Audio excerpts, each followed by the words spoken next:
පට්ට කම්මැලි බං මේ දවස්වල. වැඩක් සෙට් වෙන්නේ නැහැ, සල්ලිත් නැහැ හරියට අතින්. ඔව් බං මේ කාලේ ටිකක් අමාරුයි බං. මොන හරි කරන්න වෙනවා බං සල්ලි හොයන්න. යමු කඩේ පැත්තට. පට්ට කම්මැලි බං. යමන්කෝ.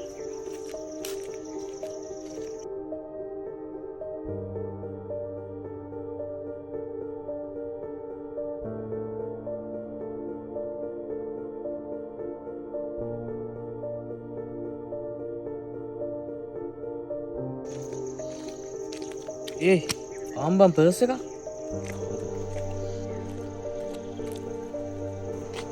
ඒ බලපන් සල්ලි තියෙනවද කියලා. සල්ලි ටිකකුත් තියෙනවා.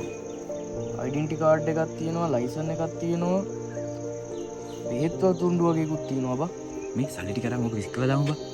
ඒක හොඳ වැඩක් නෙවෙයි බං. වෙන නැති වෙන්නේ කොහෙද බං? කවුරුත් දැක්කේ නැහැ අපි මේක ඇහින්න කියලා.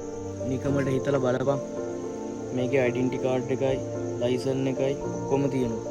ඒක හදන්න මේ මනුස්සයා කොච්චර කට්ටක් කයිද? අනිත් එක මේකේ බෙහෙත් රිසිටුත් තියෙනවා බං.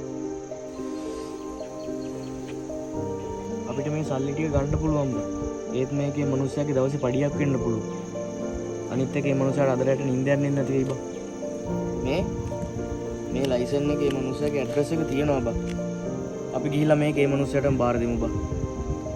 අනේ සෝරි බං. මං ඇත්තටම වැරදිලා හිතුවේ. අපි ඕක ගිහිල්ලා දෙමු. උඹ ඒක තේරුම් ගත්ත එක හොඳයි බං. අපිට අයිති නැති දෙයක් ගත්තොත් ඒක අපේ වාසනාව නෙවෙයි බං. ඒක කාගේ හරි කඳුලක්.